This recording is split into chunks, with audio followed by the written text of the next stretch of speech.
तो आप लोगों को क्या लगता है, आपका दिमाग कैसा है, शैतान है या शांत है? आप लोग नहीं बोलते हैं, आप लोगों का शांत है। हाँ जी, शैतान है ना। ओके, तो हमारे संजय प्रभु ने जैसे ये प्रमाण प्रस्तुत कर रहा है कि हम सब शैतान हैं। हमारे संजय प्रभु जैसे भगवत गीता में एक संजय हैं जो कि धृतराष्ट्र को ज्ञान दे रहे हैं। हमारे संजय प्रभु हमको दिखाते रहते हैं, बोले ये टॉपिक चुनिए यहाँ के लोगों के लिए, शैतान दिमाग कि शांत दिमाग। तो आज हम इस पर चर्चा करेंगे। श्रीमद् भगवत गीता के 16वें अध्याय के अंदर भगवान श्री कृष्ण ने अर्जुन को ये बात बताई कि अर्जुन, इस संसार में 2 प्रकार के लोग होते हैं। ये भगवान ने बोला है।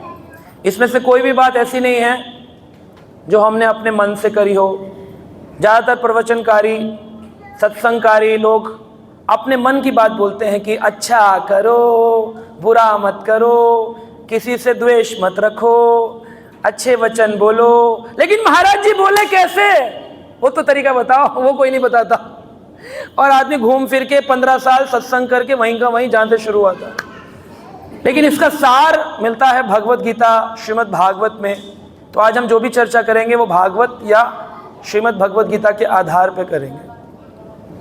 तो भगवान कह रहे हैं, अर्जुन 2 प्रकार के लोग हैं। 2 भूतो सर्गो अस्मिन् देव असुरेव चा। भगवान कहते हैं एक प्रकार के लोगों को देवता कहते हैं, देव, और एक प्रकार के लोगों को असुर कहते हैं। अब कैसे कहा भगवान ने? भगवान ने कहा 2 भूतो सर्गो, यानी कि सृष्टि की जब से रचना हुई तब से 2 प्रकार के लोग हैं। ऐसा नहीं कि अभी अभी हो गए, कलयुग में नोएडा में रहने वाले इको विलेज के लोग शैतान हो गए। नहीं नहीं, 2 सर्गो, जब से सृष्टि की रचना हुई है 2 भूतो सर्गो, जीवों में 2 प्रकार के जीव देखे जाते हैं। कौन कौन से? बोले देवः असुर एवचा। देव होते हैं या असुर होते हैं।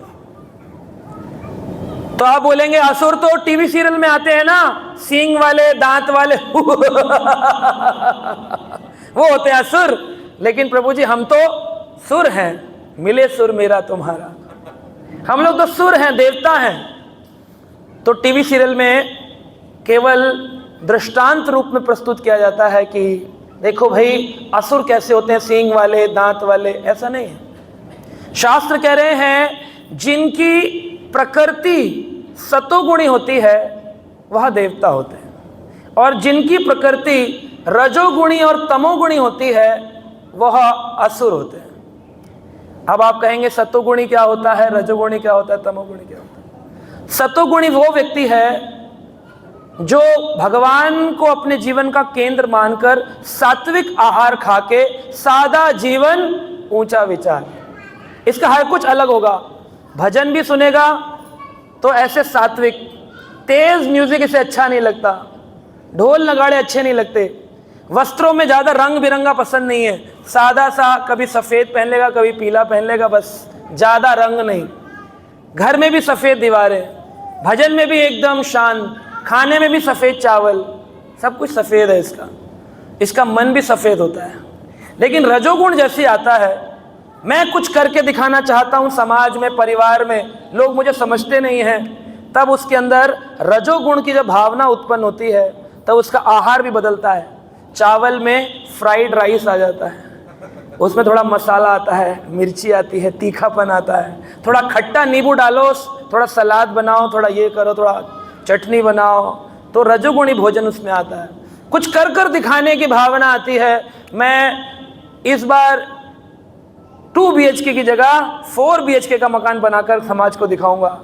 इस बार मैं छोटी गाड़ी की बजाय नए साल 2024 से पहले बड़ी गाड़ी ले लूँगा, ऑडी लेकर दिखाऊंगा परिवार को, समाज को कि मैं भी कुछ कम नहीं। किसी को लेकिन कोई फ़र्क पड़ता नहीं है। रहते सब लोग ऊपर हैं, कोई 25वीं मंजिल पे, कोई 15वीं मंजिल पे, नीचे गाड़ियाँ खड़ी रहती हैं। लेकिन लोग ऐसा सोचते हैं कि मेरी गाड़ी, ये उसका अपना भाव होता है, और इस कारण से वो रजोगुणी कहलाता है। और तमोगुणी व्यक्ति आलस और प्रमाद में फंसा हुआ होता है। इसका खाना और काला हो जाता है, मतलब 3 दिन पुराना रखा हुआ खाना फ्रिज से निकालेगा, माइक्रोवेव में डालेगा, माइक्रोवेव में गोल गोल घुमाएगा और खाएगा। कहेगा आ हा हा मज़ा आ गया, साथ में थोड़ी सी बियर हो जाती, विस्की हो जाती, मज़ा आ जाता।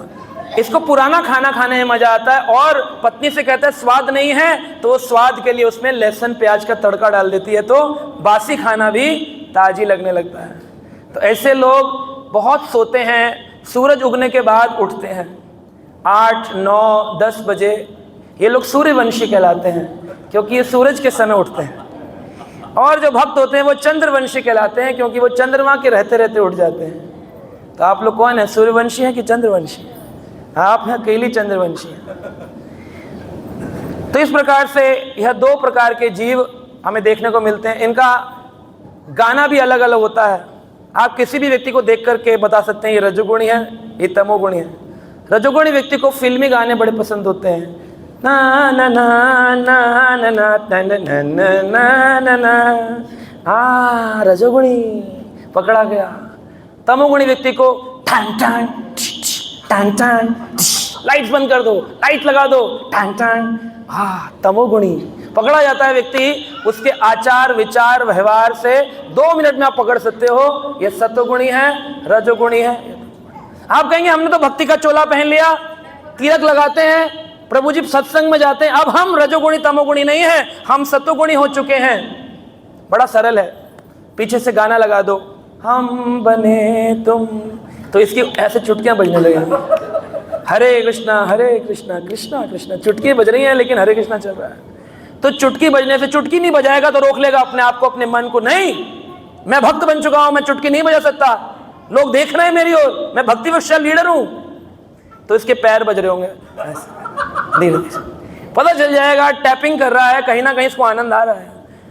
जब आपको संसारी गानों में, रॉक म्यूजिक में, खाने पीने में टेस्ट ही खत्म हो जाए, मन ही ना करे, ऐसा ना हो कि आपको मन को रोकना पड़े, क्यों इस्कॉन में जुड़ गया, क्यों ये रामकृष्ण चैतन्य प्रभु मिल गए, नहीं तो मैं आराम से छोले भटूरे खा रहा होता, प्याज वाले लहसुन वाले। अगर ऐसा मन में भाव आ रहा है तो अभी आप सत्वगुणी नहीं है, आप रजोगुणी और तमोगुणी, क्योंकि ये मन के धरातल पर होता है, खाली हमारी क्रिया के धरातल पर नहीं। तो इसको भगवान ने भगवत गीता में मिथ्याचारी शभासते, भगवान कहते हैं ऐसा व्यक्ति मिथ्याचारी कहलाता है। देखने में तो डिवोटी होता है लेकिन अंदर से सारा का सारा आनंद लेने की अभिलाषा इसके अंदर उमड़ उमड़ कर भरी होती है। इसलिए भगवान 16वें अध्याय में कहते हैं 2 मार्ग हैं, प्रवृत्तिम चा निवृत्तिम चा जनाना विदुर आसुरः। तो ये जो असुर लोग हैं इनको मालूम नहीं है। अब ज्यादातर लोग रजोगुण और तमोगुण के अंदर आते हैं, इनका डेविल्स माइंड होता है, डेविल्स माइंड, शैतानी दिमाग, जैसा आपने कहा हम सबका है। हम में से कोई शायद सत्वगुण में रहता हो, हम सब लोग कहीं ना कहीं बॉलीवुड का इतना प्रेशर झेला है इतने साल, कहीं ना कहीं हम सब रजोगुणी और तमोगुणी अंश में जुड़े हुए हैं। पहनावे में, विचारों में, व्यवहारों में सत्वगुणी अभी नहीं हुए। और भक्ति का धरातल तो तीनों गुणों से परे है। तो अगर हम ये कहें हम भक्त हैं तो sorry, you are wrong. Srila Prabhupada जो इस्कॉन के फाउंडर आचार्य थे, 70 साल की उम्र में जिन्होंने विदेशों में जाकर के 108 मंदिरों की स्थापना करी, ऐसे स्वामी श्रील प्रभुपाद जिन्होंने पहली अंग्रेजी भाषा में श्रीमद् भगवत गीता, अंग्रेजी भाषा में श्रीमद् भागवतम का ट्रांसलेशन किया और भारत को पूरे विश्व में प्रचार किया कि भारत से उत्तम कोई देश नहीं है, ऐसे थे श्रील प्रभुपाद। लेकिन आज भी समाज में ऐसे लोग हैं जो कहते हैं भारत बेकार है, अमेरिका ही हमारा आविष्कार है, हमें अमेरिका अच्छा लगता है। अगर आपको अमेरिका अच्छा लग रहा है और आप भारत को अच्छा नहीं मान रहे हैं, इसका मतलब प्रभुपाद जी के चेले नहीं है, प्रभुपाद के भक्त नहीं है।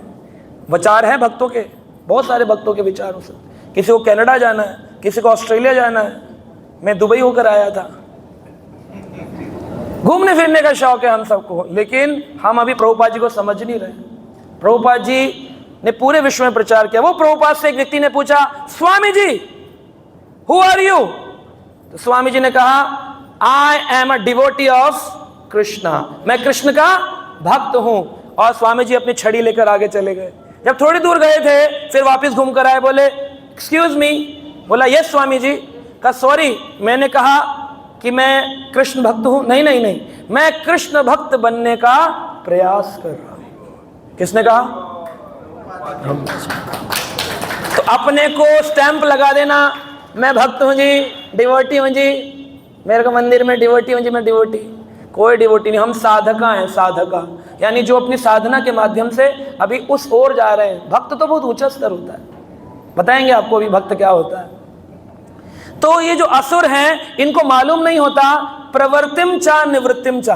प्रवृत्ति यानी क्या करें, निवृत्तिम क्या छोड़े। जब सुनते हैं कि माला करनी है, भक्ति करनी है, प्याज लहसुन नहीं खाना है, अरे अरे अरे हम नहीं जुड़ सकते, सब कुछ छोड़ना पड़ता है, ये इस्कॉन वाले सब कुछ छुड़वाते हैं, सब कुछ छुड़वा देते हैं, कपड़े बदलवा देते हैं, खाना पीना छुड़वा देते हैं, यहां तक बाल भी उखड़वा देते हैं, हम नहीं जुड़ सकते इस्कॉन के साथ में। तो एक्चुअली इन्हें मालूम नहीं है असुर को प्रवृत्तिम चा निवृत्तिम चा, क्या करना है और क्या नहीं करना। ये एक बारीक लाइन है। कई बार बड़े बड़े भक्त 10-10 साल पुराने भक्त भी जो साधना करते हैं आकर एक ही प्रश्न पूछते हैं, प्रभु जी ऐसी परिस्थिति में मैं क्या करूं, क्योंकि परप्लेक्स्ड है ना ये माइंड, परप्लेक्स्ड है। 4 युग हुए हैं, कौन कौन से युग, कौन कौन से युग हैं 4, कौन बताएंगे? सतयुग, त्रेता युग, द्वापर, कलयुग। सतयुग में राक्षस और देवता अलग अलग लोक में रहते थे। भगवान नरसिंह, भगवान वराह अलग लोक में रहते थे, हिरणाक्ष हिरण्यकश्यपु अलग लोक में रहते थे। तभी तो भगवान वराह ने पृथ्वी को उठाया, क्योंकि अलग अलग लोक थे। लेकिन जब सतयुग से त्रेता युग आया तो एक ही लोक, पृथ्वी लोक के अंदर असुर भी आए और भगवान भी आए। रामचंद्र जी का जन्म अयोध्या में और असुर रावण का जन्म नोएडा में, ये पीछे बिशरक गांव, रावण की जन्मस्थली। इसीलिए इसका प्रकोप इतना है। माता जी भी बता रहे थे यहाँ स्थान थोड़ा ड्राई है, भक्ति नहीं है। मैंने कहा चिंता मत करिए, रावण का प्रकोप है तो यहाँ कम होता है, क्योंकि रावण का कुछ ना कुछ अंश फैला है, पीछे जन्म स्थान है। फिर बाद में जब रावण तपस्या कर रहा था, 3 भाई थे, रावण, कुंभकर्ण और विभीषण। इनके पिता का नाम था ऋषि विशर्वा और माता का नाम था केकसी। ये 3 पुत्र तपस्या कर रहे थे अपने पिता की तरह।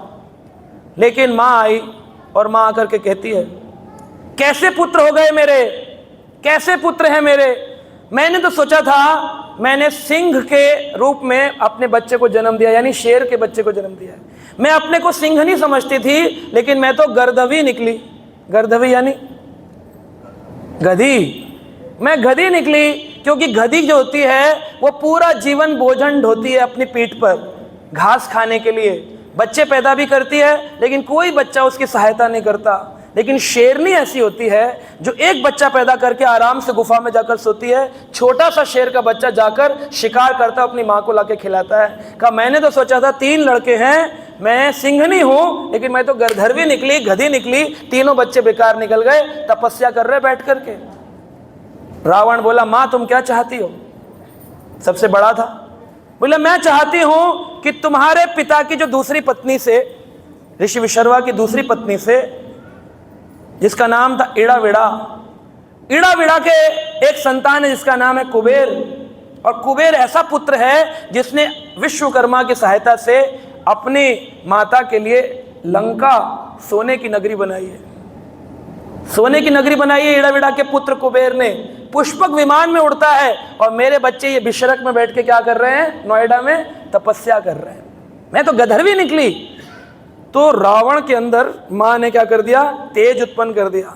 जब उसके अंदर ये भावना उत्पन्न हुई तो बोला, माँ अभी जाता हूं, कुबेर से छीन करके लंका कल तुम्हारी होगी। माँ बोली, रुक जा, इतना सरल नहीं है। कुबेर साधारण नहीं है। हजारों लाखों वर्षों की तपस्या के बाद कुबेर बना है, उसको पकड़ना, वश में करना इतना आसान नहीं है। रुको, पहले तपस्या करो। तीनों तपस्या में बैठ गए। हजारों वर्षों तपस्या करने के बाद तीनों में जब ब्रह्मा जी प्रकट हुए तो ब्रह्मा जी ने पूछा, रावण क्या इच्छा है? बोला, मेरी इच्छा है कि मेरी माँ की जो इच्छा है वह पूरी करूं। 3 लोक, ऊर्ध्व लोक, मध्यम लोक और अधोलोक, इन तीनों लोगों का स्वामी बन जाऊं। कोई भी व्यक्ति, कोई भी पशु, कोई भी देवता, यहां तक कि भगवान भी मेरे सामने टिक ना सके, ऐसा आशीर्वाद। ऐसा आशीर्वाद दिया ब्रह्मा जी बोले एवं अस्तु, ऐसा ही होगा। शक्तिशाली बन गया। लेकिन एक चीज बोलना भूल गया, मनुष्य। क्या बोला? देवता, पशु, यहां तक कि भगवान भी मेरा सामना ना कर सके, एक चीज बोलना भूल गया, क्या? मनुष्य। इसलिए भगवान श्री राम ने मनुष्य लीला करके उसका उद्धार किया। कुंभकर्ण का जब मौका आया, ब्रह्मा जी बोले तुमको क्या चाहिए? तो कुंभकर्ण कहता है मुझे इंद्र का आसन चाहिए।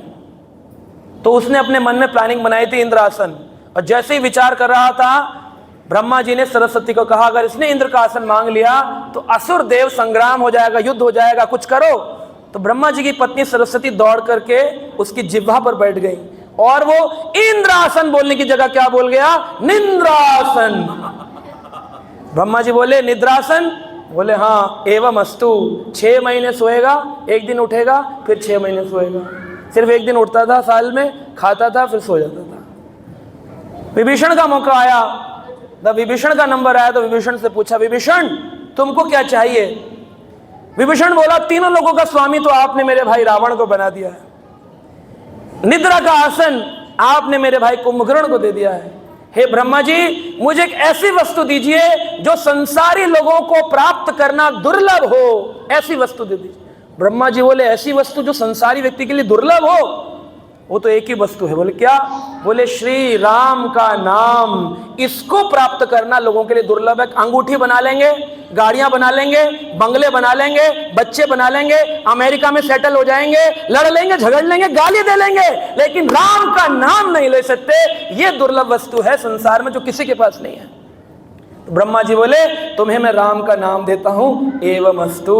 तो राम का नाम, इसलिए विभीषण भगवान राम का नाम जपते थे।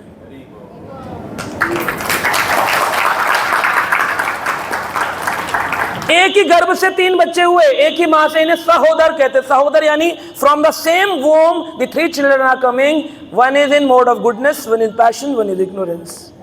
3 बच्चे एक ही गर्भ से, एक ही मां के 3 बच्चे, 3 गुणों का उदाहरण है। विभीषण कौन से गुण में है? सतोगुण में। कुंभकर्ण कौन से गुण में है? तमोगुण में, सोता था ना। और रावण रजोगुण में कि कुछ करके दिखाऊंगा, ताकत का अपना प्रदर्शन। 3 गुणों के 3 बच्चे, एक ही परिवार, एक ही गर्भ से आए। तो क्यों ये तमोगुणी रजोगुणी है? कहते हैं न शौचौ न अपि च आचरो न सत्यम तेषु विद्यते। न शौच, वो व्यक्ति तमोगुणी रजोगुणी कहलाते हैं जो न शौच। शौच मतलब जो पवित्र नहीं है। एक होती है सोच, एक होती है शौच। शौच यानी पवित्रता, शौचम। न शौचो, पवित्र नहीं है। जीन्स पहनते हैं आजकल लोग, है ना? क्यों पहनते हैं जीन्स? क्यों पहनते हैं जीन्स? बता सकते हैं कहां से ये जीन्स आई? गूगल पर जाइए, आजकल तो इंडिया में गूगल का बोलबाला वर्ल्ड में है। गूगल में पढ़िए वाई जीन्स, आपको पता चलेगा लेबर्स के लिए बनाई गई थी, मजदूरों के लिए। हाँ जी, हाँ प्रभु जी जानते हैं, लेबर्स के लिए बनाई गई थी, ताकि लेबर लोगों को क्या होता है, मिट्टी में काम करते हैं, खेतों में किसान काम करते हैं, कपड़े गंदे हो जाते हैं, झाड़ करके सुखा दिया, अगले दिन फिर वही पहन लिया। आज एडवांस जमाने का भारतीय युवा, हमारे बच्चे जीन्स पहनते तो हम उन्हें एडवांस मानते हैं। सच अ पैथेटिक सोसाइटी, कितना हम नीचे जा रहे हैं अपने संस्कारों में। जीन्स ने हमारी जीन्स ही खराब कर दी अंदर तक के, सारा डीएनए सिस्टम बिगाड़ दिया। आपको बताएं, ये मेडिकल टर्मिनोलॉजी बता रहा हूं मैं आपको, और मेडिकल टर्मिनोलॉजी कहती है अगर स्त्रियां, लड़कियां, कन्याएं अगर जीन्स पहनती हैं तो उनके एब्डोमेन, यूट्रस के अंदर बहुत सारे प्रॉब्लम्स उत्पन्न हो जाते हैं। टाइट जीन्स पहनने वाले लोग हमेशा सिजेरियन डिलीवरी के ही अंदर आते हैं, कभी नॉर्मल डिलीवरी नहीं हो सकती है। किसी का हो, विरला इक्का दुक्का केस अलग है, लेकिन 99% नॉर्मल डिलीवरी नहीं हो सकती है, या फिर यूट्रस के प्रॉब्लम्स आएंगे, सिस्ट उत्पन्न होगा, यह जीन्स देती है। ये हमारा एडवांस है ना। शौचम, क्योंकि पवित्रता नहीं है ना, वही पुरानी टांग दी, फिर 2 दिन बाद वही पहन ली। लेकिन भारतीय परिधान पहनना, धोती कुर्ता, साड़ी, गोपी ड्रेस या जो भी आप पहने, शुद्ध रूप से कम दिन में एक बार तो नया वस्त्र पहन सकते हैं, वो भी नहीं सिखा रहे हम, है ना। धोने की प्रॉब्लम होती है, हॉस्टलों में जीन्स पहन के बच्चे रह रहे हैं अपने। तो ये न शौचम, ये असुर प्रवृत्ति है। कहते हैं न आचरो, अपना जीवन शास्त्रों के अनुसार नहीं चला रहे हैं। कैसे चला रहे हैं? मन मर्जी का, यह मेरी मर्जी, चाहे मैं जो करूं, चाहे खाऊं, चाहे जाऊं, चाहे सोऊं, ये मेरी मर्जी। ऐसे जो बोल रहे हैं ये असुर है, क्योंकि उनको नियंत्रण में रहना चाहिए। इसे कहते हैं आचरो, आचरण में रहना चाहिए, शास्त्रिक आचरणों में। और जो अशास्त्रिक आचरण में नहीं है वह रावण जैसे हैं, जो शास्त्रों को पालन नहीं करते हैं। शिवजी ने भगवान राम का नाम जपा। किसने जपा? शिवजी ने जपा, इसीलिए उनका नाम पड़ा रामेश्वर। क्यों पड़ा? रामः ईश्वर इति ही रामेश्वर, यानी राम जी जिनके ईश्वर हैं उनका नाम है रामेश्वर। शिवजी कहते हैं हरि हरि केशवा जपत महेशवा। कौन जपते हैं? महेश जी जपते हैं। हरि हरि केशवा जपत महेशवा, कलत कलेशवा भजनवा से।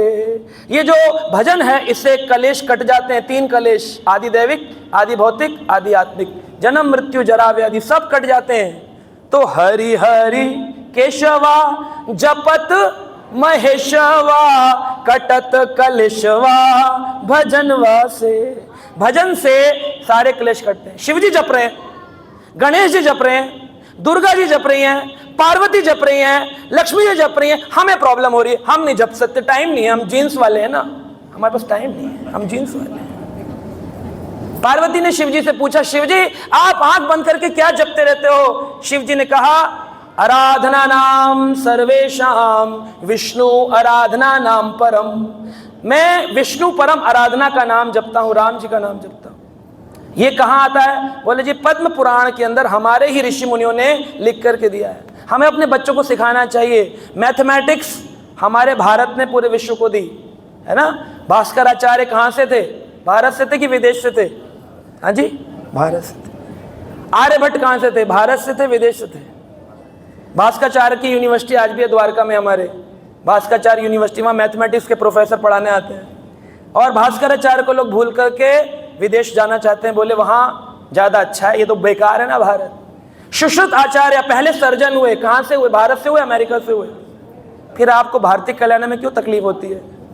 क्योंकि आप खुद अपने भारत से घृणा करते हैं। श्री चैतन्य महाप्रभु कलयुग के अवतार कहते हैं भारत भूमि में जन्म ले ले भाग्यवान जार, जन्म सार्थक करी करो परोपकार। पहले अपना जीवन भक्त बनाओ, फिर दूसरे लोगों को भक्त बनाओ, यही तुम्हारे जीवन का कल्याण है, वरना वेस्ट हो जाएगा एक खाने पीने कमाने घूमने के चक्कर में। तो जब ऐसी बातें हम भक्तों को बताते हैं तो भक्त कहते हैं प्रभु जी आपकी बातें सुन के हमारे दिल में क्या आता है? थोड़ा थोड़ा वैराग्य उत्पन्न हो जाता है। अब हमारा मन नहीं लगता संसार में, मन करता है बस सदा आपके साथ घूमे। तो श्री चैतन्य महाप्रभु ने चैतन्य चरितामृत नाम का एक ग्रंथ है जिसे कृष्णदास कविराज गोस्वामी ने लिखा, उसमें वैराग्य का वर्णन किया है। सुनना चाहते हैं आप लोग वैराग्य के बारे में? जोर से बोलिए हरि बोल। सुनिए ध्यान से। ये हरि बोल इसलिए भी है क्योंकि संडे को जब ब्रेकफास्ट करके आते हैं तो नींद भी आती है, तो हरि बोल बोलने से नींद चली जाती है। तो वैराग्य के बारे में चैतन्य चरितामृत में लिखा है, मरकट वैराग्य ना कर लोक दिखाया, यथा योग्य विषय भुज अनासक्त हैया।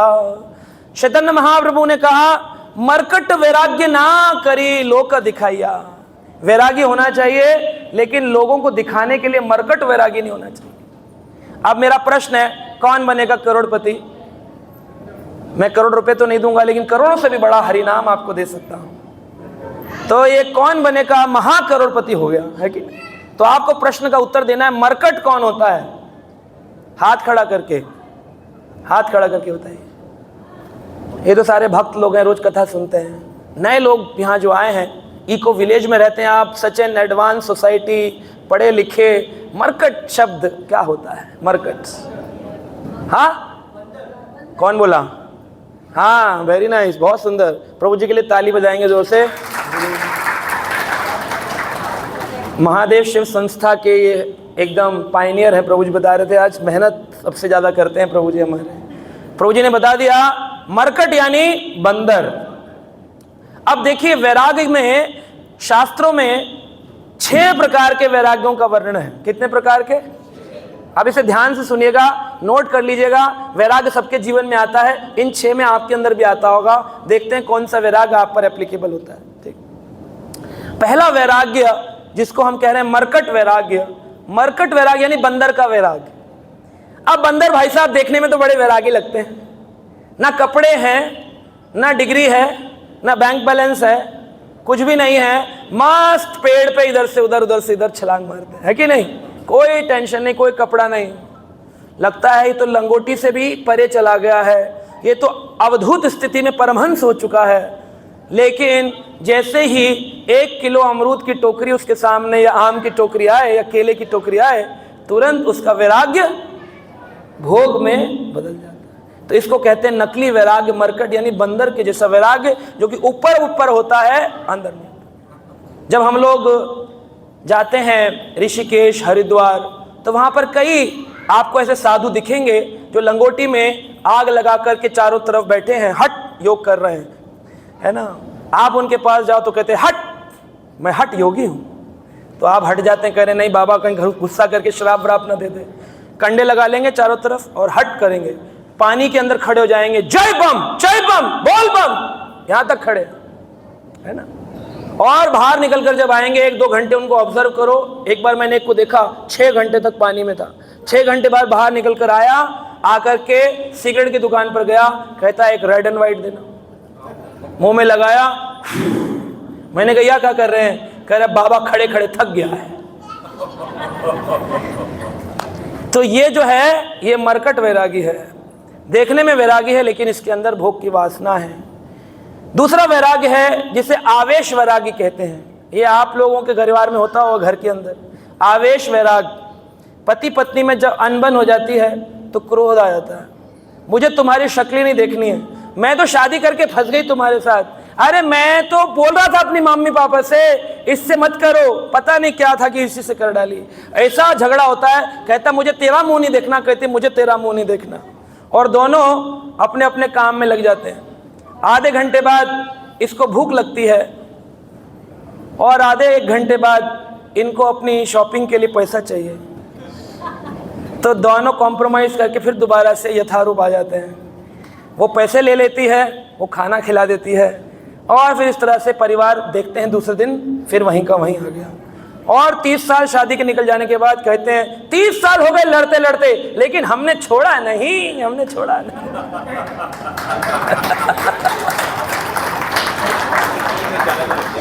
ये कौन है? ये आवेश वैरागी है। वैराग रोज आता है, रोज खत्म हो जाता है। एक ससुर परिवार में रहते थे, यानी कि फादर इन लॉ, बच्चों को खिलाएं, बच्चों को पढ़ाएं, सब कुछ करें, लेकिन एक दिन माँ बाप के झगड़े में उन्होंने पिताजी पर सारा का सारा थोप दिया। बच्चे के नंबर कम आए, बोले ये दादू के साथ रहता है ना, दादू ने बिगाड़ दिया इसको। दादू बोले मैंने कब बिगाड़ दिया भाई, पढ़ाते तुम, खिलाते तुम, नाम मेरा। गुस्से में आ गए, बोले मुझे पहले भी मेरे साधु महाराज कहते थे छोड़ दे ये परिवार का चक्कर, मैं फंस गया, रहता रहा, इसी परिवार में रहा, लेकिन आज मैं समझ गया हूं मेरी कोई वैल्यू नहीं है, मैं घर छोड़कर जा रहा हूं। सामान लिया, अटैची ली, ऑटो बुलाया, ऑटो बैठे।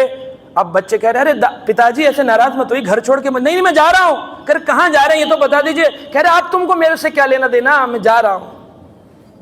अब बच्चा, बेटा, बहू, नाती पोते सब दुखी हैं। दादू चले गए घर छोड़कर, कहाँ गए होंगे, किससे पूछें, क्या करें, बड़े रो रहे हैं।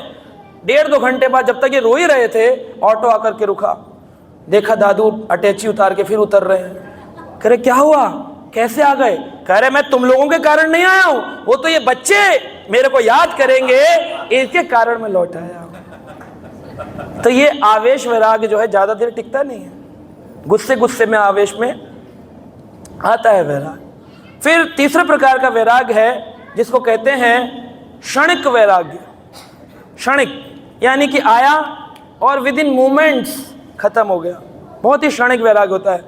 किसी व्यक्ति ने आपसे बुरा बोला, बस देख लिया ये भक्ति वक्ति कुछ नहीं है, सब नाटक करते हैं, ये सारे सब बेकार हैं, बोगस लोग हैं सारे के सारे, छोड़ो कहीं और चलता हूं। थोड़ी देर बाद इसको एहसास होगा कहां जाऊंगा, सब जगह से धक्के खा के तो यहां आया था,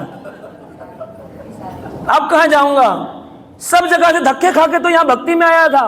पति पूछता नहीं, पत्नी पूछती नहीं, बच्चे पूछते नहीं, सासू पूछते नहीं, ऑफिस वाले पूछते नहीं, सोसाइटी वाले पूछते नहीं, तब तो भक्ति करने आया, अब भक्ति भी छोड़ के जाऊंगा। तो क्षणिक वैराग उसका अगले दिन सवेरे टाइम फिस, उसका वैराग खत्म। क्षणिक वैराग्य होती है। एक वैराग होता है जिसको कहते हैं नश्वर वैराग्य। विश्वामित्र ऋषि ने बहुत काल तक तपस्या करी, लेकिन एक मेनका की पायल ने उनके इतने बड़ी तपस्या को, 60,000 साल की तपस्या को मोमेंट्री, नश्वर, नाश कर डाला। जो वैराग्य परमानेंट नहीं रहता उसे नश्वर वैराग्य कहते हैं। हमारे परिवार में एक बड़े हमारे नाना लगते थे परिवार में, वो शादी के 6 महीने बाद अपना परिवार छोड़ने की बातें करने लगे और उनके एक पुत्र हुआ। 1.5 साल बाद जब वो बच्चा छोटा सा था, 6 महीने का, वो गायब हो गए बिना बताए, मिले नहीं कभी। बहुत जगह ढूंढा पुलिस में, इधर उधर, कहीं पर भी नहीं। लोगों ने सोचा गुजर गए होंगे, अंतिम संस्कार भी कर दिया उनके नाम से। अभी कुछ दिन पहले वो 85-86 साल के होंगे और उस समय गए थे जब 19-20 साल के थे, और अभी मिल गए वो। और उनको प्राप्त किया गया, राजस्थान के किसी हनुमान मंदिर के पुजारी बनकर बैठे हुए थे वो। तो उनका बेटा मिलने गया, उन पैर छुए, उन्होंने कहा मैं आपका पुत्र, ऐसे से बताया। तो उनका वो जो वैराग था वो नाश हो गया। बोले बेटा घर ले चलो, एक बार अपनी माँ से मिलवा दो, एक बार अपने परिवार से मिलवा और बच्चे से मिलवा दो। और वापस यथारूप उसी परिवार में आ गए। जो दाढ़ी थी, जो उनका वैराग था, वो पोष वोष सब चेंज हो गया। अब जो मठ के लोग थे उन्होंने लोगों को भेजा, कह रहे जाओ इनको बुला के लाओ, पकड़ कर लाओ, इनको हम गद्दी देने वाले थे, ये घर छोड़ के, ये आश्रम छोड़ के घर चले गए, हम इनको गद्दी का हेड बनाने वाले थे, पीठाधीश बनाने वाले थे। तो वैराग्य जो है ये आजीवन काल मरते दम तक रहे, ये बड़ा मुश्किल है। एकदम एंड पर जाकर भी फॉल डाउन हो जाता है, ऊपर जाके भी नहीं, इतने ऊपर जाके भी कि पूरा जीवन निकल गया, 70 साल के हो गए, लेकिन एक लड़के से मिलते ही आसक्ति। शौबरी ऋषि बैठ के तपस्या कर रहे थे पानी के नीचे, जमुना जल के नीचे। देखा 60,000 साल निकल गए, यमुना जल के नीचे नाक बंद करके समाधिस्थ थे। 2 मछलियों को संग करते देखा, कहा ये दोनों मछलियां क्या कर रही हैं आपस में, मैंने अपने 60,000 साल ऐसे वेस्ट कर दिए, मुझे भी संग करना चाहिए स्त्री के साथ। और बाहर निकल के आए और मथुरा के राजा मानधाता की 50 कन्याओं के साथ विवाह कर लिया और उनके साथ कई वर्षों तक रहे। फिर याद आया ये मैंने क्या किया। यानी ये जो वैराग्य है ये 60,000 साल बाद जाकर भी नीचे आ सकता है। 10 दिन माला करी, 2 साल माला करी और बोले हम भक्त बन गए। कभी भी माया खींच सकती है। आपको फॉल डाउन का हमेशा मौका मालूम। श्रील प्रभुपाद जी से किसी ने पूछा, प्रभुपाद जी माया हमको कब तक घेर सकती है? प्रभुपाद ने कहा टिल द डेथ एंड। जो जिस पे लेटते ना अंतिम संस्कार की जो टिकटी होती है उस पर लेटने तक माया आपको कभी भी खींच।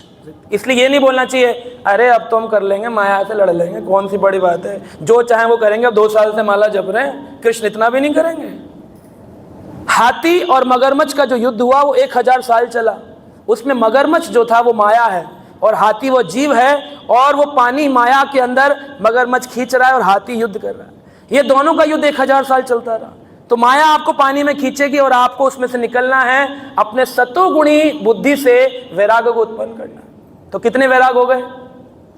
हाँ जी, कौन कौन से हो गए? मरकट वैरागी, आवेश वैरागी, क्षणिक वैरागी, नश्वर वैरागी। अब एक वैरागी है जिसका नाम है फाल्गु वैरागी। फाल्गु, फाल्गु, फाल्गु मतलब होता है नकली। फाल्गु, गया में, बिहार में एक नदी बहती है जिसके ऊपर रेत रेत रहती है। देखने में लगेगा प्ले ग्राउंड है, दौड़ करके जाओगे डूब जाओगे क्योंकि नीचे पानी है। तो बच्चों की बॉल चली जाती है, बच्चे उसमें डूब जाते हैं। अभी सरकार ने एक छोटा सा फाल्गु नदी के ऊपर एक कुंड बनाया और उसके ऊपर थोड़ा सा जल भर दिया। जैसे कल हमने बोट फेस्टिवल में बनाया है ना, नाव ने थोड़ा सा एक पानी भर दिया एक स्थान में और जलाशय बनाकर बोट फेस्टिवल कर लिया मंदिर में। ऐसे ही उन्होंने एक वाटर ट्यूब डालकर के पानी इकट्ठा कर दिया और बोले नदी का नाम है, लोग आते हैं छठ पूजा करने, अनेक पूजा करने, तो पानी तो होना चाहिए फाल्गु नदी पे, तो उन्होंने थोड़ा सा पानी बना दिया।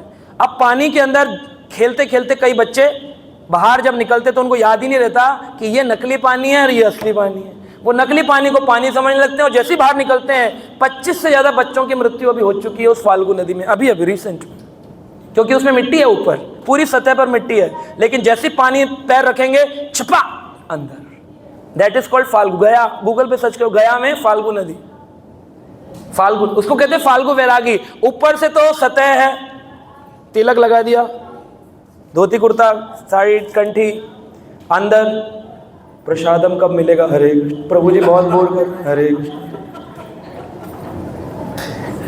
ये मेरी निंदा करता है, हरे कृष्ण हरे कृष्ण, ये सब मेरे साथ गलत कर रहे हैं, मैं ही अकेला अच्छा हूँ, ये सब गलत कर रहे हैं, हरे कृष्ण, सब निंदा के योग्य है, मैं ही प्रशंसा के योग्य हूँ, हरे कृष्ण हरे कृष्ण। फाल्गु है ना, ऊपर से तो ये वैरागी हो गया, लेकिन अंदर से शैतानी दिमाग तरह तरह के षड्यंत्र रच रहा है, खींच रहा है अंदर, तो इसको भगवान ने कहा ये फाल्गु वैरागी, दिस इज अ फॉल्स वैरागी। एंड द लास्ट इज शमशान वैरागी। शमशान में जब जाते हैं, राम नाम सब जानते हैं सत्य है, फिर ले लो, कह रहे नहीं लेंगे, नहीं सत्य है, लेकिन हम झूठ के सहारे जीवन जीना चाहते हैं। अरे जब राम का नाम सत्य है तो लेते क्यों नहीं? नहीं प्रभु जी, ये तो हमने प्रिजर्व करके रखा है, लास्ट टाइम में लेंगे जब शरीर से प्राण निकल जाएंगे। जब लेने वाला ले नहीं सकता और बोलने वाले समझ नहीं सकते, तभी लिया जाता है। ऐसा नहीं है, राम का नाम जीते जी जो लेते हैं वो अमर होते हैं, अपना शरीर छोड़ने के बाद भगवान के धाम को जाते हैं और इस जीवन में भी सुख को प्राप्त करते, सत्वगुणी जीवन जीते हैं। तो इसलिए शमशान में लोग जाएंगे, ऐसा लगेगा देख करके, जो भी जन समूह होगा, ओ हो, सारे वहाँ पर प्रवचन कर रहे होते हैं, कुछ तो मुझे भी कर जाते हैं, तो मैं सुनता रहता हूँ, मैंने कहा रोज़ तो मैं ही करता हूँ, आज मैं सुन लेता हूँ। तो वहाँ लोग बताते हैं, क्या लेकर आए थे प्रभु जी, क्या लेकर जाएंगे, देखिए कुछ नहीं है, खाक हो गया, पूरा जीवन इस राख के लिए जलता रहा, पूरा जीवन इस राख के लिए जलता रहा। मैंने कहा जल तो अभी रहा है ना, कह रहा नहीं तब अंदर से जल रहा था, आज शरीर से जल रहा है, इस राख के लिए पूरा जीवन जलता रहा। मैंने कहा वाह क्या प्रवचन दे रहे हैं आप, बहुत बढ़िया, तो आइए हमारे साथ मंदिर चलिए। वो जो नहीं, टाइम नहीं है मेरा, थोड़ा बिजनेस का टाइम हो गया है, निकलूंगा। और बाहर निकल कर गले लगकर हरे कृष्णा क्या क्या, ये अपने काम पे, आप मंदिर में, रहता नहीं है। शमशान वैराग कुछ क्षण के लिए आएगा, खत्म हो जाएगा। तो ये तरह तरह के वैराग्य छोड़ करके शास्त्रों ने कहा हमको ये सब वैराग नहीं चाहिए, क्षणिक वैरागी, आवेश वैरागी। एक बार एक व्यक्ति अपनी पत्नी से दुखी होकर बोला अब बहुत हो गया, अब यहाँ नहीं जम रहा है, अपन चलेंगे हिमालय, ऋषिकेश, इस्कॉन वालों की यात्रा जारी है, वहीं से होते हुए हरिद्वार होते हुए निकल जाएंगे आगे, किसी को क्या पता चलेगा। तो निकल गया ऋषिकेश, ऊपर पहुँच गया हिमालय। वहाँ पर 6 साधु बैठे हुए थे, सबसे बूढ़ा था, उससे थोड़ा कम, सबसे आखिरी में एक जवान था, ये भी जवान था। वहाँ पहुँचा, किसी से पूछा, बोला मेरी पत्नी से मेरी बन नहीं रही है, कोई उपाय मिलेगा? उन्होंने कहा वो महाराज जी जो बैठे ना सबसे आगे, ये सबसे ज्ञानी हैं, सबसे प्राचीन साधु हैं, ये बताएंगे। उनके पास जाकर प्रणाम किया, महाराज जी की जय हो। महाराज बोले बच्चा बता तेरी तकलीफ क्या है? बोले महाराज जी पत्नी से बनती नहीं है। कह रहे अच्छा रामदास एक और दरी डाल दो, एक और साधु हमारी कम्युनिटी में आ गया। कह रहा मतलब, कह रहा बनती होती तो हम सब 6 यहाँ बैठे थोड़ी होते। इसका उत्तर तो हमारे पास भी नहीं है, लगाओ लाइन में। तो ऐसे मठ बन जाते हैं, सारे दुखी वहाँ पर इकट्ठे हो जाते हैं, फिर बैठकर भजन करते हैं। तो ये वैराग्य, नकली वैराग्य छोड़ करके युक्त वैराग्य होना चाहिए। कहते हैं यावता स्याया स्वनिर्वहा स्वीकुर्या तावत अर्थविद अधिकहे न्यूनतम चावते परमार्थिता। यावत स्यायात स्व निर्वहा, इतना धन कमाने में अपने जीवन को लगाना चाहिए कि स्वनिर्वाह, मेरा निर्वाह हो जाए, रोटी खा सकूं बस। 7 पुश्तों का जोड़ने की प्लानिंग नहीं कि डीमैट अकाउंट भी खोल लूं और सेंसेक्स भी कर लूं, पहले नौकरी कर लूं 2 बजे तक, उसके बाद बिजनेस कर लूं, ये कर लूं वो कर लूं, इतना दिमाग में लगाना चाहिए। हर टाइम दिमाग, प्रॉपर्टी खरीद लूँ, ये बेच दूँ, इसका कमीशन यहाँ लगा दूँ, उसका शेयर वहाँ डाल दूँ, उसका वहाँ कर दूँ, इसका वो कर दूँ। करना क्या चाहता है तू? स्ट्रेस में डिप्रेशन की गोलियां खा खा के सो रहा है। फिर जा रहा है मैक्स हॉस्पिटल, कैलाश हॉस्पिटल में, प्रभु जी एडमिट हैं, क्या हो गया पता नहीं, क्या हुआ समझ नहीं आ रहा, डिप्रेशन में चले गए रात में। इतना पैसा क्यों कमाना? कह रहे हैं यावत स्याया स्वनिर्वाह, अपना निर्वाह हो सके इतना खाना चाहिए। सब्जी में नमक कितना चाहिए होता है? डब्बा भर के, स्वाद अनुसार, स्वाद अनुसार ना। ज्यादा डालेंगे तो क्या होगा? हाँ जी माता जी, सब्जी में ज्यादा नमक डालेंगे क्या होगा? अच्छी बन जाएगी, टेस्ट खराब हो जाएगा, और नहीं डालेंगे तो भी खराब हो जाए। इसलिए धन उतना चाहिए जीवन में जितना सब्जी में नमक। स्वनिर्वाह है ना। हम लोग बहुत पहले ये बात बोला करते थे, आप भी जानते होंगे कि साईं इतना दीजियो जामे कुटुंब समाए, मैं भी भूखा ना रहूं और साधु ना भूखा जाए। बस इससे ज्यादा की जरूरत नहीं है। स्वनिर्वाह, ये नहीं कि 32 इंच का टीवी चेंज करो, इस बार 54 इंच का लगाओ। प्रभु जी क्या कर रहे हो, जीवन खराब हो रहा है, 302 वाली तो ले आई 54 इंच का, हम वहीं रह गए 32 इंच पे। ये जो कॉम्पिटिटिव जमाना, जो कंपैरिजन कर रहे हैं ना, ये दुख का कारण है। आप देखिए, कभी भी आप दुखी हो ना, आप एक चीज देख लेना, दुख का कारण सिर्फ एक ही है, कंपैरिजन। जब आप दूसरे से अपने को कंपेयर करेंगे, उसके साथ ऐसा, मेरे साथ ऐसा, दुख। उसके पास ज्यादा, मेरे पास कम, दुख। उसकी गाड़ी बड़ी, मेरी छोटी, दुख। मंदिर वालों ने उसको वो दिया, मुझको ये दिया, दुख। दुख का कारण हमेशा कंपैरिजन है। तो कंपैरिजन से क्या उत्पन्न होती है? कंप्लेंट्स। मुझे कंप्लेंट है, आपके प्रति एक कंप्लेंट करना चाहता हूं। कंपैरिजन से कंप्लेंट्स, और कंप्लेंट से क्रिटिसिज्म। और जब क्रिटिसिज्म शुरू होता है, उस व्यक्ति का फॉल डाउन, माया उसको खींच लेती है नीचे की ओर। यावत स्यायाद स्वनिर्वाह सुकुर्यात तावत अर्थवत, अधिकाय न्यूनतम चावत परमार्थ दे। अगर आपके पास ज्यादा धन भगवान ने दे दिया है तो उसको परमार्थ में लगाना चाहिए, भगवान की सेवा में लगाना चाहिए, बजाय इसके कि भोग अभिलाषाओं में और लगाते जाए। श्रील रूप गोस्वामी कहते हैं, दुर्गम संयमी, अपनी कमेंट्री में कहते हैं, दुर्गम संयमी कमेंट्री के अंदर तात्पर्य में स्वनिर्वाह का मतलब है स्वभक्ति निर्वाह।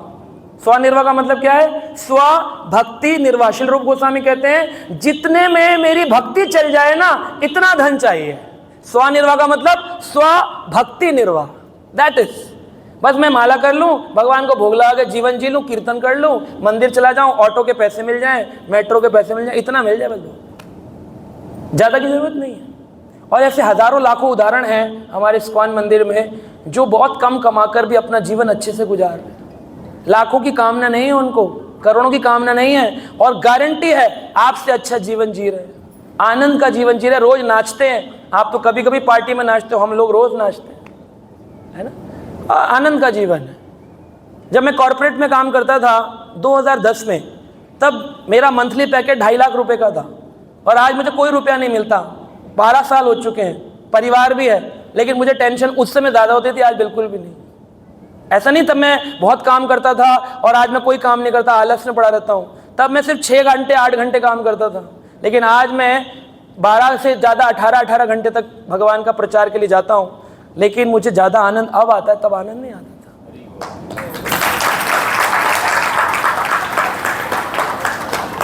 तो आपके सामने मैं सच्चा उदाहरण बैठा हूँ। लोग बोलते हैं ऐसा हो ही नहीं सकता, ऐसा हो ही नहीं सकता, ऐसे कैसे, ऐसे कैसे, ऐसे ऐसे ऐसे ऐसे। किसी ने मुझसे पूछा था, आप प्रचार क्यों करते हैं रात दिन, है आपका गला खराब होता है, डॉक्टर से दवाई लेनी पड़ती है, क्यों करते हैं इतना? मैंने कहा इसलिए ताकि ये माया में फंसे लोगों को बता सकूं कि हाँ, पैसा हमारे लिए इंपॉर्टेंट है, बहुत कुछ है, पैसा बहुत कुछ है, लेकिन सब कुछ नहीं है। पैसे के चक्कर में अपने जीवन में भगवान को मत भूलो, वेस्ट मत करो अपना जीवन। एक बार मनुष्य शरीर मिला है, गिर गए ना तो बहुत बुरा हाल होता है। अभी मैं 3 दिन पहले गरुड़ पुराण पढ़ रहा था। एक एक कर्म पर ऐसा ऐसा फल है ना। लोग बोलते हमारे घर संतान नहीं हो रही है, क्यों नहीं हो रही है? पढ़ो उसके कारण। गरुड़ पुराण में लिखे, तुमने अपने जन्म में यह कार्य किया इसलिए संतान नहीं होगी। हमारा बेटा मेंटली रिटार्ड हो गया, हमारे बच्चे की एक आंख नहीं है, हमारे परिवार में उसकी एक टांग नहीं है, हमारे परिवार में धन नहीं है। क्यों नहीं है? गरुड़ पुराण में सारे रीजन लिखे हुए हैं। ये करके आए होगे तो ये होगा, ये करके आए होगे तो ये होगा। इसकी मैं क्लास अलग से लूंगा वरना लंबा हो जाएगा प्रवचन। हर कारण लिखा है, कम से कम 100 से अधिक कारण बताए हैं। व्यक्ति का रूप रंग कैसा होता है, हाइट कम क्यों है, रंग काला क्यों है, रंग गोरा क्यों है, क्या किया था जिसके कारण ऐसा हुआ। लेकिन आपको पता नहीं, आप तो अपने बस जो मर्जी कर लो, मर्जी क्या है, निंदा कर ली तो कर ली, क्या हो गया, कोई उखाड़ ले हमारा। ऐसे नहीं होता है। इसका जब रिजल्ट मिलता है बड़ा खतरनाक है। It's too tough. आप पढ़ेंगे आप घबरा जाएंगे कि हर एक कर्म को काउंट किया जा रहा है, हर कर्म को। तो यहां पर हमें समझ में आता है, प्रभु जी हम समझ गए कि हमें भक्ति करनी चाहिए, भगवान का नाम लेना चाहिए, वैराग्य लाना चाहिए। लेकिन कैसा वैराग्य लेकर आए? तो हमारे आचार्य श्री रूप गोस्वामी लिखते हैं, प्रपंचिताय बुद्धये हरि संबंधी वस्तुना मुमुक्षु भी परित्यागो वैराग्यम फाल्गु कथ्यते अनासक्तस्य विषयान् यह्यारम उपजायुतः निर्बंधे कृष्ण संबंधे युक्तम वैराग्यम उच्यते। रूप गोस्वामी ने बड़ा सुंदर यह 2 श्लोकों में वर्णन किया। एक तो है वैराग्यम फाल्गु कथ्यते, एक वैराग्य तो फाल्गु है, और दूसरा वैराग्य है युक्तम वैराग्यम उच्यते। तो 2 वैराग्य की चर्चा कर रहे हो। एक है फाल्गु, कौन सा है? सारे लोग बोलो कौन सा है? हम पीछे अभी कुछ लोग नहीं बोल रहे, कौन सा है? फाल्गु वैराग्यम कथ्यते, एक को फाल्गु कहते हैं। युक्तम वैराग्यम उच्यते, और सबसे ऊंचा वैराग्य है युक्त वैराग्य। अब क्या डिफरेंस है नकली वैराग्य में और असली वैराग्य में? हमें तो लगता है छोड़ो घर बार और चलो हरिद्वार तभी होगा वैराग्य। नहीं नहीं नहीं नहीं, ऐसा नहीं है। डू नॉट थिंक कि इस्कॉन सब कुछ छुड़वा देता है, इस्कॉन घर से दूर कर देता है, वैराग्य ऐसा दे देता है, बच्चे दूर हो जाते हैं, परिवार छूट जाता है। It's a myth. ये सबसे बड़ा धोखा है समाज में जो फैला हुआ है। यहाँ पर कितने सारे गृहस्था लोग बैठे हैं जो इस्कॉन से जुड़े हुए हैं, लेकिन उनका जीवन पहले से अधिक आनंद में। मैं भी गृहस्था हूँ, मेरा जीवन बहुत अच्छा है, मेरे माता पिता भी प्रसन्न है। कोई इंटरव्यू ले जाकर के, कई इंटरव्यू ऑलरेडी यूट्यूब में मिलेंगे आपको, है ना। आप यूट्यूब में मेरा नाम डालेंगे प्रशांत मुकुंद दास, सुनिएगा मेरे बच्चों के इंटरव्यू। बहुत सारे न्यूज़ चैनल आते हैं घर पे, सब प्रसन्न है। बिना धन के सिर्फ थोड़े में गुजारा होता है।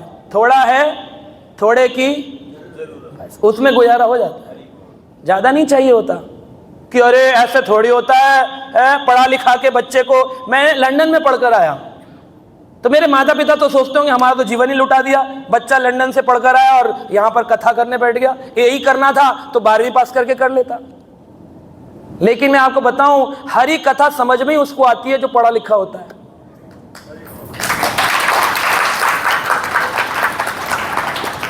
क्योंकि जो व्यक्ति भगवान को वो समझता है जिसने संसार को समझ लिया कि संसार में कुछ नहीं है, तब वो भगवान को समझने के रास्ते पे चलता। लेकिन जो संसार को ही नहीं समझा वो भगवान को क्या समझेगा, इसलिए बड़ा मुश्किल होता है।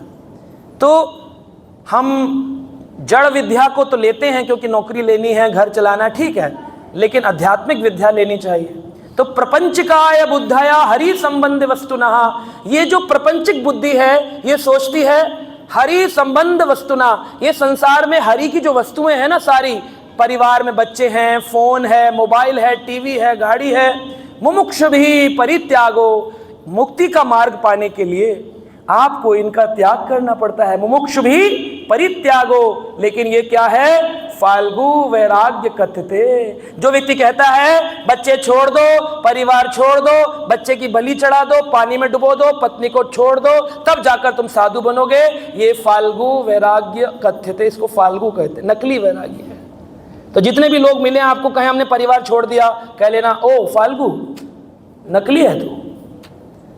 अरे परिवार को छोड़ना क्यों है? कहते हैं अनासक्तस्य विषयान, रहो परिवार में लेकिन अनासक्त होकर के। अब अनासक्त क्या है? एक होता है अटैचमेंट, एक होता है डिटैचमेंट। अटैचमेंट हो गया कि हमने मोबाइल के प्लग में चार्जर लगाया, अटैच हो गया अटैचमेंट, निकाल दिया डिटैचमेंट। यानी परिवार में जुड़े हैं तो अटैचमेंट, निकल गए तो डिटैचमेंट। लेकिन अनासक्त विषयान, इसका मतलब है रहो परिवार में लेकिन अनअटैच्ड रहो, ना डिटैच ना अटैच, अनअटैच्ड। यानी कि चार्जर मेरे बैग में है लेकिन मैंने उसको प्लग में नहीं लगा रखा है। चार्जर मेरे बैग में है लेकिन मैंने प्लग में नहीं। इसका मतलब ये क्या है तो मेरे पास अटैचमेंट में ना अटैच्ड है ना डिटैच्ड है, अनअटैच्ड पड़ा हुआ है। रहो परिवार में लेकिन ये सोचकर ये भगवान के है।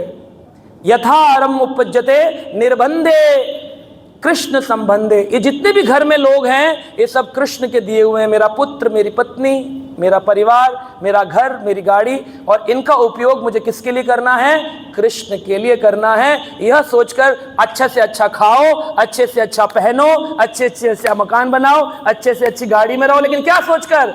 कृष्ण संबंध वस्तुनः, हर वस्तु कृष्ण की है। अगर ऐसा सोचोगे तो आपको कोई भी कर्म का फल नहीं भोगना पड़ेगा। लेकिन अगर आप यह सोचते हो ये वस्तु मेरी है तो आपको छोटे से छोटे कर्म का फल भोगना पड़ेगा। और तो और क्या कहें, मुक्ति पाने के लिए अगर घर का त्याग भी किया तो भी उस व्यक्ति को कर्म का फल भोगना पड़ेगा। समझ रहे हैं? तो कृष्ण संबंधी वस्तुनः, परिवार में रहकर के सोचना ये सब कुछ कृष्ण का है। सोच पाएंगे ऐसा? मुश्किल है। उसको सोचने के लिए लगातार ऐसे प्रवचन हमको सुनने चाहिए, भगवान का नाम हमको जपना चाहिए, भगवान के शास्त्र हमको पढ़ने चाहिए। आपने म्यूजिक सीखा तो कितने समय में सीखा? माता जी की बेटी ने कितने समय में सीखा हारमोनियम बजाना? 5-6 साल में इसने हारमोनियम सीखा, है ना। और कोई व्यक्ति स्कूल की एजुकेशन सीखता है, ग्रेजुएशन, पोस्ट ग्रेजुएशन, 17 साल नर्सरी से पढ़ते पढ़ते तब जाकर के MA, MBA, MTech की डिग्री मिलती है। उसके बाद भी नौकरी की कोई गारंटी नहीं होती है ना, 17 साल की पढ़ाई के बाद। यहाँ भक्ति की अगर आप पढ़ाई नहीं करोगे, साल में या 6 महीने में एक प्रवचन सुन लिया और सोचोगे कि आपको भगवान मिल जाएंगे, ऐसा मुश्किल है। इसलिए इसकी पढ़ाई कैसी होनी चाहिए? रेगुलरली होनी चाहिए, हफ्ते हफ्ते, हर हफ्ते इसकी पढ़ाई होनी चाहिए। तो आपकी पढ़ाई आप करना चाहते हैं हफ्ते हफ्ते, या फिर एक बार का प्रवचन साल में ठीक है बस? कौन कौन सोचता है हफ्ते हफ्ते होनी चाहिए? हफ्ते हफ्ते होनी चाहिए। तो उसके लिए यहाँ पर हम आपके लिए हर हफ्ते का एक कार्यक्रम शुरू करने वाले हैं।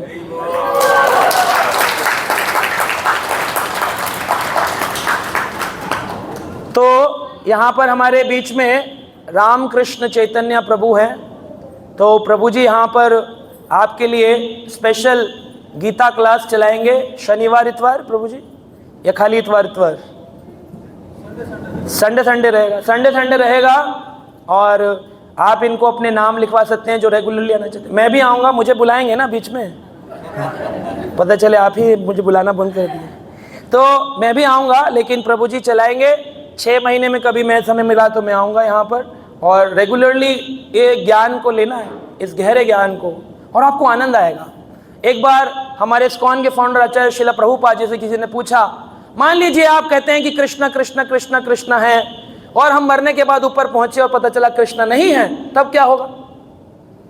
तो श्रील प्रभुपाद जी ने कहा कि कम से कम अगर तुम ये कृष्ण कृष्ण कह के अपना जीवन चलाते हो तो तुम मांस नहीं खाओगे, जुआ नहीं खेलोगे, शराब नहीं पियोगे, पत्नी को नहीं मारोगे, बच्चों को नहीं मारोगे, ज़्यादा धन के कारण इधर उधर नहीं भटकोगे, सादा जीवन जियोगे और आनंद का जीवन जियोगे, प्रसाद खाओगे, दर्शन करोगे, नाचोगे, गाओगे, खुश रहोगे।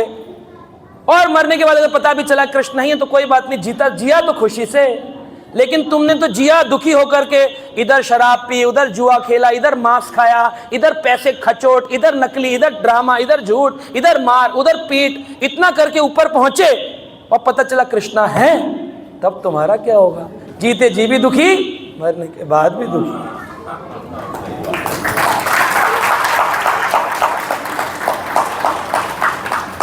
तो इसलिए कृष्ण है, इसको 18 पुराणों, 108 उपनिषदों और वेदों के अंदर प्रमाणित किया गया है कि कृष्णस्तु भगवान स्वयं, एक भगवान है कृष्ण, और अनंत कोटि देवता उनके भक्त हैं। जैसे प्रधानमंत्री होते हैं और प्रधानमंत्री के 30-35 पोर्टफोलियो मिनिस्टर होते हैं पार्लियामेंट के अंदर, defence minister, home minister, finance minister, है ना, कितने सारे एचआरडी मिनिस्टर, बहुत सारे मिनिस्टर होते हैं, लेकिन प्रधानमंत्री नहीं होते हैं। ऐसे ही सारे शास्त्रों ने, सारे देवताओं ने एक मत होकर के कहा कृष्णस्तु भगवान स्वयं। एते चंस कलहा पुंसा कृष्णस्तु भगवान स्वयं इंद्रियारि व्याकुलम लोके मृडयन्ति युगे युगे। हर युग युग में भगवान कृष्ण अपने अलग अलग अवतार लेकर आते हैं ताकि हमारे लिए सुंदर सुंदर कथाएं, सुंदर सुंदर शिक्षाएं हमें प्रदान कर सकें। सो अगर हम कृष्ण को अपने जीवन का आधार बनाते हैं, आपको कुछ भी नहीं छोड़ना है, केवल कृष्ण को अपने जीवन में जोड़ना है। देखिए, कई बार लोग सोचते हैं आपके जीवन में प्राप्ति का हेतु क्या, टारगेट क्या है। तो ये भक्तों के लिए भी है, आपके जीवन का टारगेट क्या है, कृष्ण है कि नहीं टारगेट। कितने लोग मानते हैं हमारे जीवन का टारगेट कृष्ण है? तो ये रॉन्ग आंसर है, ये रॉन्ग आंसर है, क्योंकि हमें कृष्ण नहीं चाहिए, हमें कृष्ण प्रेम चाहिए। क्या चाहिए? कृष्ण क्यों नहीं चाहिए? बोले कृष्ण तो दुर्योधन को भी मिले थे। जब भगवान शांति दूत बनकर गए तो भगवान ने दुर्योधन से कहा, दुर्योधन मैं शांति दूत बनकर आया हूं पांडवों की सहायता करने के लिए, 5 गांव पांडवों को दे दो, युद्ध को समाप्त करो, ना तुम मरोगे ना वो मरेंगे। लेकिन दुर्योधन ने क्या कहा, नहीं, 5 गांव तो क्या, 5 सुई की नोक के बराबर भी जगह नहीं दूंगा। अगर उनको सुई की नोक भी रखनी है ना इस पृथ्वी पर तो लड़ना तो अनिवार्य है, पड़ेगा उनको लड़ना।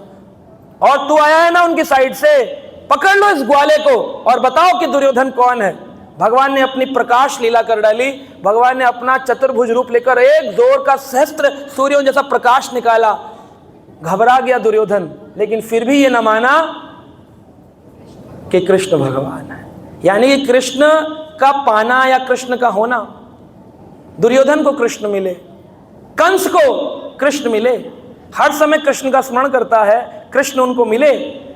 उसके जीवन का टारगेट क्या था? मुझे कृष्ण चाहिए, जिंदा या मुर्दा, मुझे कृष्ण चाहिए। सबसे पहले पूतना को भेज दिया। जब पूतना मारी गई तो बोले अब कौन जाएगा? पूतना का भाई आया, कौन? हाँ, बकासुर। पूतना का भाई आया बकासुर, क्योंकि पूतना का नाम है बकी, निकनेम है बकी। शास्त्र में आता है भागवत में, अहो बकीयम स्तन कालकूटम, बकी यानी पूतना। तो बकी उसका ओरिजिनल नाम है, पूतना तो उसको कहलाया जाता है क्योंकि उसने कई सारे पूत यानी पुत्र मारे थे वृंदावन में। पूतना, एक भी बच्चा नहीं छोड़ूंगी, इसलिए उसको भगवान ने नाम दिया पूतना। लेकिन उसका असली नाम क्या है? बकी। अहो बकीयम स्तन कालकूटम, अपने स्तन पर कालकूट जहर लगा के आई। जब पूतना मर गई तो बकासुर कहता है पूतना मूर्ख थी, कंस मुझे एक मौका दो, मैं जाऊंगा अपनी चोंच में ऐसा दबाऊंगा बगुला बन करके, कृष्ण भी याद रखेगा। दबा लिया कृष्ण को, और कृष्ण जब अंदर गए सारे ग्वाल बाल हैरान हैं, कृष्ण कृष्ण कृष्ण चिल्ला रहे हैं, और उस बकासुर ने अपनी चोंच के अंदर ले लिया। लेकिन भगवान ने उसके गले के अंदर इतनी गर्मी उत्पन्न करी, इतनी गर्मी उत्पन्न करी, उसने चोंच खोल दी। जैसे गरम गरम निवाला आप खा लो तो ऐसे टेस्ट में खा लो उठा के, बाहर आता है यार, जल गया गला, जल गया। तो अंदर इतनी गर्मी हुई कि जैसे उसने खाया था वैसा का वैसा निकल दिया कृष्ण को बाहर। और जब भगवान बाहर आए, भगवान ने एक पैर नीचे चोंच पे रखा और एक हाथ से ददार नीला कर दी, फाड़ डाला बकासुर को। सबके देखते देखते ही सारे ग्वाल बाल हैरान, कृष्ण लाला तुझ में इतनी शक्ति, बकासुर मार डाला, ये कौन सा असुर था बगुले जैसा। बकासुर जब मर गया, कंस बोला अब मुझे कृष्ण नहीं मिलेंगे। इतना शक्तिशाली हो गया वो बालक, बकी मार दी, बकासुर मार दिया, कोई और वीर नहीं है। तब तीसरा इनका भाई आया, कौन? तीसरा भाई भी इनका है, कौन? मगरध्वज। हाँ, मगरध्वज कहाँ गया? त्रेतायुग रामचंद्र जी का ना, वो तो आप तुक्का मार रहे सब लोग। अघासुर, अघासुर जो है ये बका और बकी का तीसरा बड़ा भाई है। तो कंस के सामने आया, कहा था कंस मैं मारूंगा कृष्ण को तुम्हारे लिए, मुंह के अंदर दबा के चलाऊंगा, लाकर उसकी लाश डाल दूंगा। ये गया ये आया। कंस कहता है कैसे करोगे?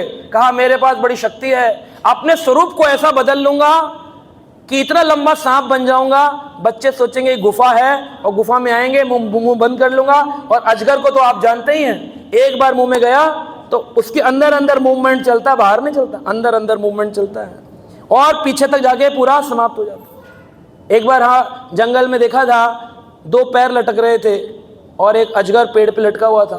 तो कुछ लोग भागे भागे आए, उन्होंने कहा आगे मत जाइए, वहाँ अजगर है। गहन जंगल था बंगाल का, बोले आगे मत जाइए अजगर है। तो सारे लोग बोले नहीं देखना तो है, कहाँ है, दूर से देखेंगे। दूर से देखा तो पेड़ पे 2 टांगें लटक रही थी ऐसे। बोले क्या हुआ? बोले अभी अभी इसने हिरण को खा लिया है। तो हिरण के 2 पैर और मुंह उसके अंदर था, 2 पैर पीछे की और पूंछ लटक रही थी। और फिर धीरे धीरे देखते देखते वो स्वेलो करता रहा और पूरा अंदर चला, आगे इतना मोटा मुंह, पीछे पतली पूंछ। फिर धीरे धीरे उसका पेट मोटा हो गया और वो धीरे धीरे घुलता रहा और पीछे जाके खत्म हो गया हिरण। ऐसे खाता है अजगर। एक बार मुंह में गया तो फिर मूवमेंट उसकी बॉडी अंदर चलाती है। उसने कंस से कहा एक बार कृष्ण और ग्वाल बाल आ गए फिर अंदर जाके घुल जाएंगे, किसी को पता भी नहीं चलेगा, ना हड्डी मिलेगी, ना सीबीआई, ना फॉरेंसिक रिपोर्ट, कुछ नहीं होगा, कोई टेस्ट, सब खत्म, 0/0, कोई पुलिस रिपोर्ट नहीं। कंस बोला बहुत बढ़िया। और कहा ये छोटा सा अजगर? कह रहे नहीं, ये तो तुम्हारे सामने आया हूं, जब अपने शरीर को विशाल करूंगा पूरे ब्रजमंडल में फैल जाऊंगा, इतना बड़ा हूं। तो कंस ने कहा ठीक है जाओ अपने बहन भाई का बदला लो। कहा कंस खाली तुम्हारी सेवा नहीं कर रहा हूं, मुझे अपने भाई बहन का बदला भी लेना है। मुंह खोलकर बैठ गया। अब सोचिए जिसके पेट में एसिड जाते ही, इतना एक भी जानवर जाए या मनुष्य जाए तुरंत ही क्या हो जाता है? डेड हो जाता है, घुल जाता है पूरा का पूरा।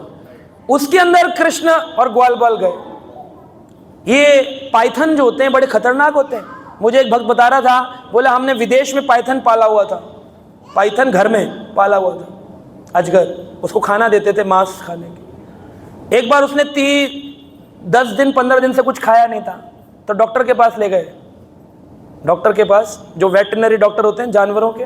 डॉक्टर ने देखा और कहा इसने क्या नहीं खाया? बोले 15 दिन से उसने कुछ नहीं खाया। कह रहे बच जाइए। अब ये 15 दिन से क्या कर रहा था? अपने पेट को तैयार कर रहा था, क्योंकि ये आपको खाना चाहता है, मालिक को खाना चाहता है। इसको जितनी जल्दी हो जंगल में छोड़ दीजिए और मत पालिए इसको घर में, ये अब आपको खाएगा सोते हुए, सो रहा होगा, आएगा खा जाएगा मालिक को ही। इतना खतरनाक होता है पाइथन। वो पाइथन ऐसा अजगर अघासुर बैठ गया मुंह खोल करके। ग्वाल बाल बोले बड़ी सुंदर गुफा है, देखो कितनी सुंदर गुफा है, आज से पहले तो कभी देखी नहीं। रेड कारपेट वेलकम भी हो रहा है क्योंकि उसने जीभ निकाल रखी थी। बोले रेड कारपेट वेलकम हो रहा है, चलो अंदर घूमेंगे, कितनी कोमल जमीन है। जीप पर चल रहे थे, अंदर गए, बोले बड़ी दुर्गंध आती है, लगता है कई जानवर इस गुफा में मर चुके हैं। उसका पेट था, अंदर दुर्गंध आ रही थी। अब ब्रश थोड़ी करता था कोलगेट से, वो तो बड़ा दुर्गंध था उसके। अंदर गए, ग्वाल बाल गए, कृष्ण जब बचाने के लिए पीछे पीछे गए, उसने अपना जीभ अंदर ली और मुंह बंद कर लिया। अब दिखाते हैं कई जगह टीवी सीरियल में कि उसने, कृष्ण ने जो है ना, उसने जब मारना पीटना शुरू किया तो भगवान कृष्ण ने उसका मुंह खोला और बाहर निकला और अपने शरीर को विशाल किया। भगवान कृष्ण ने कभी भी अपने शरीर को विशाल नहीं किया, जैसे थे वृंदावन में उसी बालक स्वरूप में बड़े बड़े असुरों का वध किया। यही उनकी भगवत्ता है।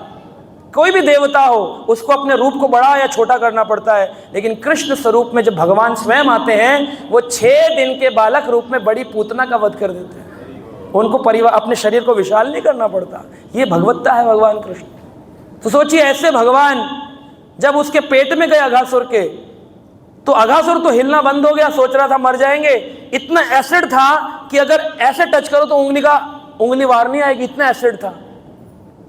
इसीलिए इंसानों को नॉनवेज नहीं खाना चाहिए, क्योंकि नॉनवेज उसी को खाना चाहिए जिसकी पीएच वैल्यू, एसिडिक वैल्यू बहुत ज़्यादा हो। जानवरों की एसिडिक वैल्यू बहुत ज़्यादा होती है, हमारी एल्कली वैल्यू ज़्यादा होती है। हम रोटी सब्जी खा सकते हैं, मांस खाएंगे तो हमारे लिए ये रोग उत्पन्न करता है, हार्ट डिसीजेस, लिवर डिसीजेस उत्पन्न करता है। ये साइंटिफिक रिसर्च है।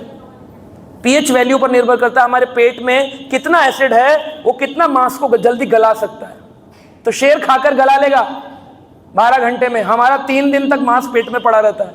जो लोग नॉनवेज खाते हैं, इसलिए नॉनवेज इंसानों के लिए नहीं बना, मनुष्यों के लिए। लेकिन जो खा रहे हैं वो बीमारी को वेलकम कर रहे हैं, आ बैल मुझे मार, है ना। तो ना तो उनको शक्ति मिलती है और ना ही उनको भगवान की कृपा मिलती है, क्योंकि वो तमोगुणी खिलाते हैं। भगवान कहते हैं ऐसा भोजन खाने वाले तमोगुणी होते हैं। और जिसने जीवन में एक बार नॉनवेज खाया, जब उसने मुर्गे को काटा, उसको मुर्गा बनना पड़ेगा और मुर्गा उस मनुष्य को काटेगा। ये एक सिद्धांत है। आज तुम जिसको काटोगे वो कल तुमको काटेगा अवश्य ही। आज तुम किसी की निंदा करोगे, कल वो तुम्हारी निंदा करेगा। आज तुम किसी को थप्पड़ मारोगे, कल वो तुम्हें थप्पड़ मारेगा। अगर वो ना मारे तो प्रकृति किसी न किसी तो पड़वाएगी। ये कार्मिक सिद्धांत है। इसलिए कृष्ण ने अंदर ही अंदर सारे ग्वाल वालों को रक्षा करी और उसके पेट को फाड़ करके अगासुर को मारकर सारे ग्वाल वालों की रक्षा करी। जो एसिड में गिर गए थे उनके शरीर की भी रक्षा करी। सोचिए, इतने बड़े रक्षक हैं भगवान कृष्ण। अगर वो आपके जीवन में आ जाए तो कोई तकलीफ आएगी? कोई तकलीफ आ सकती है? राखे कृष्ण मारे के और मारे कृष्णा राखे। अगर कृष्ण मारने पे आ जाए तो बड़े बड़े अघासुर जैसे वीर वानर, वीर दानव, कंस जैसे दानव, ये सब 2 मिनट में मर जाते हैं। और अगर कृष्ण रक्षा करने पे आ जाए तो द्रौपदी के चीर को खींचते खींचते वीर दुशासन 10 हाथियों के बल वाला गिरकर बेहोश हो गया, लेकिन द्रौपदी के वो एक वस्त्र को उतार ना पाया। राखे कृष्ण मारे के और मारे कृष्ण राखे। अगर कृष्ण रक्षा करने आए तो कोई मार नहीं सकता, और कृष्ण मारने पे आए तो कोई रक्षा। तो ऐसे कृष्ण चाहिए कि नहीं चाहिए जीवन? तो उनको पाने का सरल रास्ता क्या है कलयुग में? हरे